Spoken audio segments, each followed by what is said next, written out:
Kapag bagong dating ka pa lang sa Canada, natural lang na gusto mong malaman kung ano ang bangkong best para sa'yo. Ang totoo, any bank can work. Ang importante, pumili ka ng isang bangko who is willing to work with you.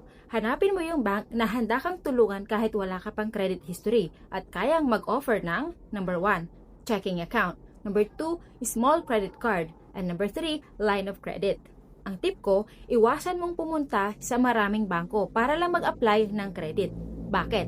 Dahil bawat credit check na ginagawa ng iba't ibang bangko can actually hurt your credit score. Mas maganda kung sa isang financial institution ka muna mag-focus at doon mo kunin lahat ng credit products para mag-start ka ng mag-build ng solid credit history.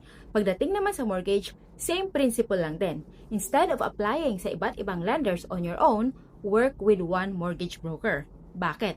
A mortgage broker can pull your credit once, work with alternative credit sources, and send your application to many different lenders, all with just one credit check.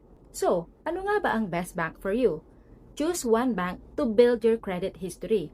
And when it comes to buying a home, work with one mortgage broker to get your mortgage.